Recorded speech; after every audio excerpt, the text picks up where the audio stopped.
let the slide speak for itself. So, welcome.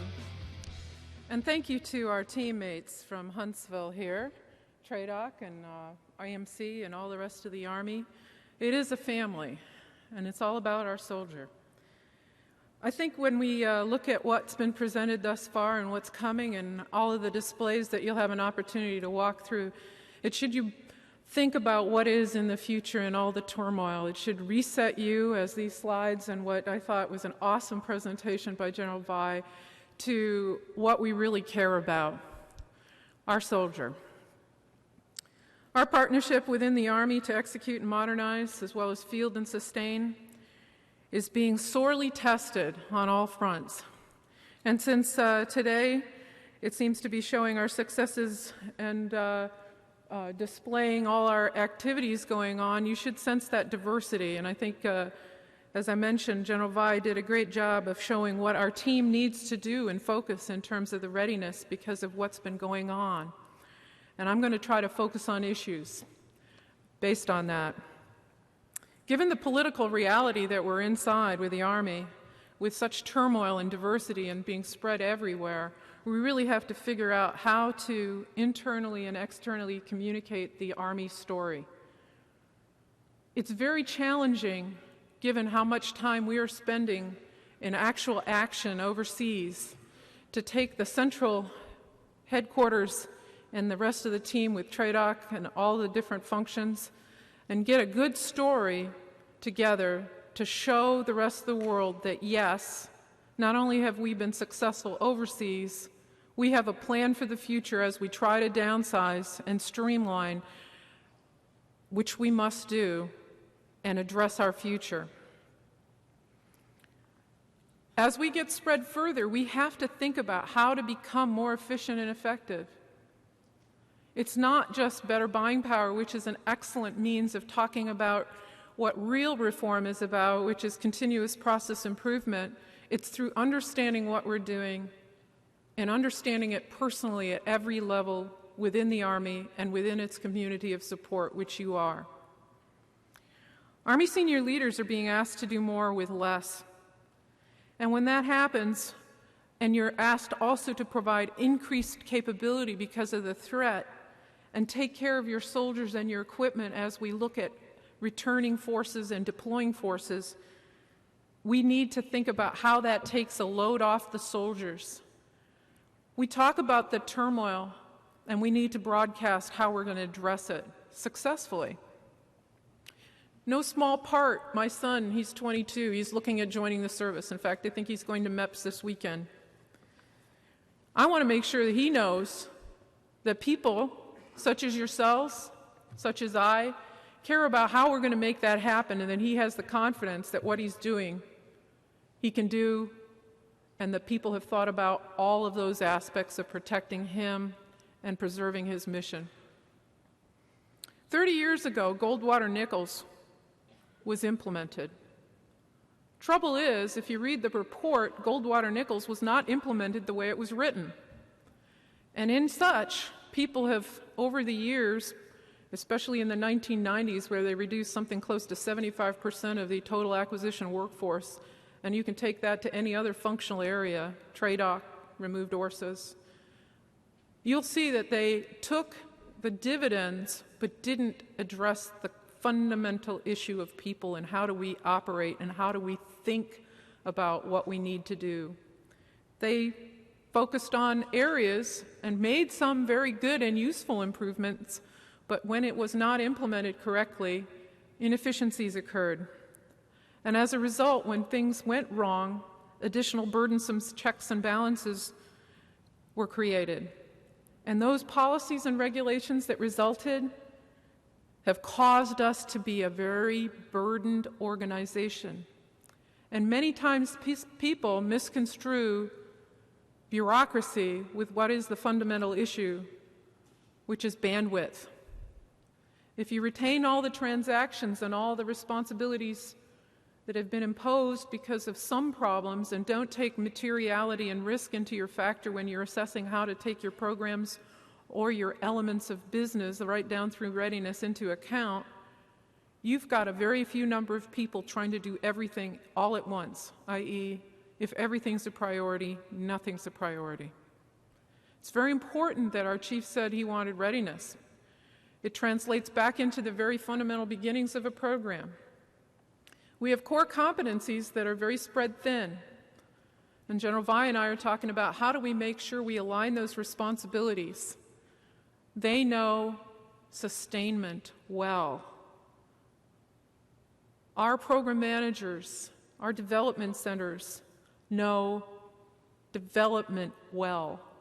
We need to align that so people don't have to worry about what's to the left and to the right of them, that they know that those competencies that are being applied to those programs are the right ones and they'll do the right thing.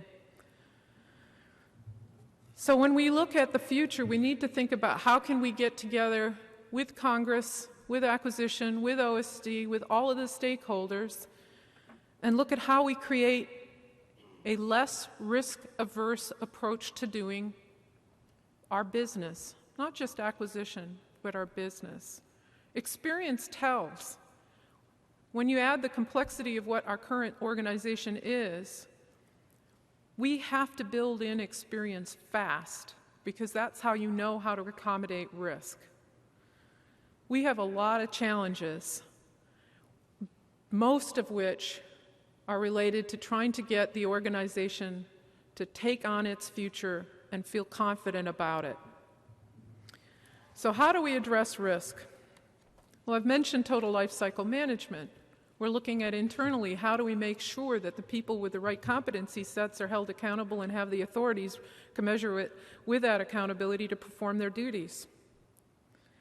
When I look at the future, we have to think about what are the metrics that make us be able to articulate our story about why it is successful or not successful to the people who are held accountable, Congress, etc., to the public on our behalf, and us to our soldiers, so we can show that the reasons why we did this paid off, or that we took action when it didn't and moved to a different approach. That's hard work. That requires discipline, but it's worth it in the end. Let's talk about some of the things that we see. One of the big underlying thesis of change is related to the threat. When we started at 9/11 addressing the current climate, we thought that we would be in and out of there real fast, and we focused all our energies on it, and we've continued to do so for almost 15 years. And with that, we left a few things behind, and one of them was the focus on ensuring that the intelligence and the modernization in terms of the threat was built into the front end and understood as a trade space when we build our programs. The threat lives throughout the life cycle of a program. It doesn't care. The fact is, it takes advantage of our weaknesses better than we even understand them. So one of the near-term things that I'm doing inside of our Army as a team is working with all of the elements of the Army to understand how we can fully integrate intelligence into our activities so that we know what we are making trades on, how does the threat progression trade in the future, where we want to have open architecture, the elements of simple design, so that as things progress in the threat, we can meet it. That applies to the full life cycle. When you build a program, you identify those areas of importance in terms of intelligence to the threat and to that system's performance, and you look at where and how you're going to make your system able to meet it through the total life cycle of a program. We're blessed. We have an excellent organization in the Army. It's one of the best. Having just been in OSD, I can tell you that the Army is way ahead in this area. It's had to live with a threat, therefore it's already there. So bringing that integration in will be important to us for the future, and we've got the full team looking at it. In addition, the Army has decided it wants to stand up a Rapid Capabilities Office for those enterprise issues operating in a contested environment. We're working with all the stakeholders to set up this organization. What I will tell you personally, having now been on the ground for a bit, you've been doing rapid quite a lot. We don't sell our story well. Those quick reaction tasks that General Vi mentioned in his speech were products of the enterprise responding to the needs of the soldier. People can criticize whether we could have done it better or differently. but I will tell you it provided capability to the soldiers they needed at the time and at the place they needed them. That is rapid. How much you trade risk and how you can do it in a more sustained manner, I think, is what the approach is that we need to take with the ideas of rapid capabilities as an institutionalized thing, similar to what is done inside the Air Force. Taking some lessons learned, applying them, and making our Army stronger. I think when we take a look at streamlining, again, going back to the risk, this will be a kind of an incubator for understanding how to grow people, to gain the experience quickly, to make those important informed risk trades. Alignment of all Army into that debate is already started. As you've probably seen in the press, there's been a high degree of entertainment, perhaps, but also importance in how do we get involved in the requirements process at all of the elements inside the Army. That's a journey that I lived once before. Before Goldwater Nichols, I started in this community.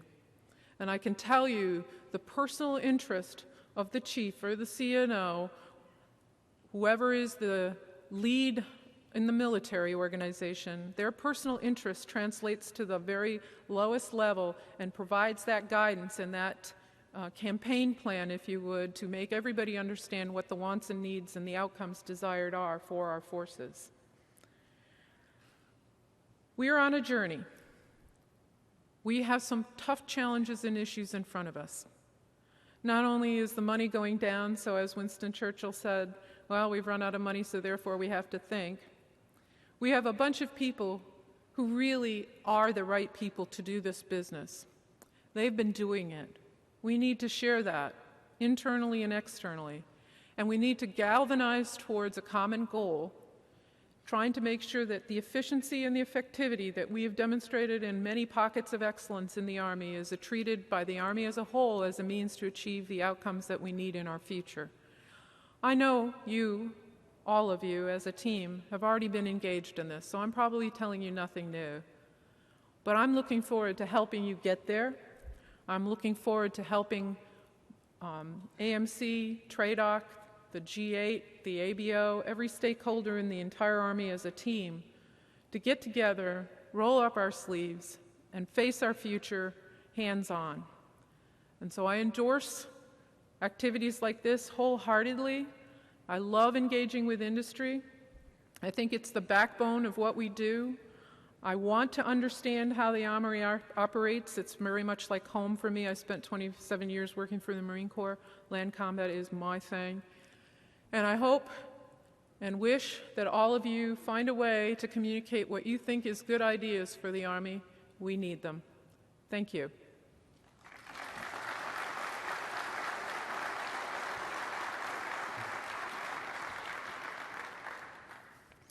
I think we've got an opportunity to take a couple questions, if there are any.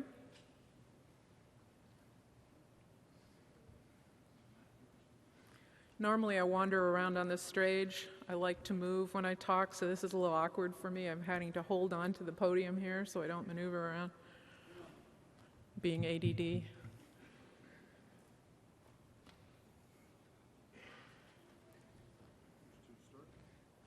Thank you. Do you support the movement or alignment of program managers under the LCMCs versus the current alignment under PEOs? If so, will this alignment occur during your tenure as AEE? Poor General Vi and I are getting a lot of rumint. That is not what's going on inside of the organization. This is Army, one team. The authorities and the responsibilities have not changed for either of our organization. The alignment to create and observe and impact efficiencies had. We do have some critical issues inside of our Army team to make sure that sustainment and readiness is appropriately instituted in the front end and the development of our programs, as well as the execution of them in the other side of the program, if you would. This is a whole Army issue. We will work together. We will make this work because we must. The soldiers depend on it. Electronic warfare is often overshadowed by cyber, but Ukraine shows it's a major gap.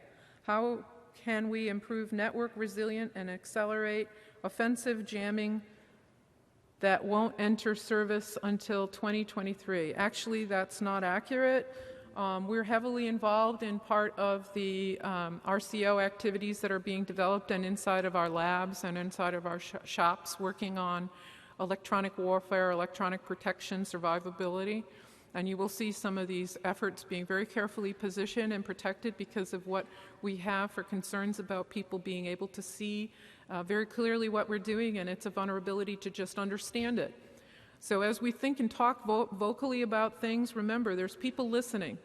They listen on our wire, they listen on our computers, they watch papers, they dig trash cans. This is something that we all have to think about when we talk about threat and what we talk about in terms of technology. Each and every one of you who are a part of our team must understand that we need to protect information at every level, whether it's classified or not, relative to how we're going to address the threat. Please consider that as you talk, as you ask questions, as you work with each other. Anything more? Here, don't.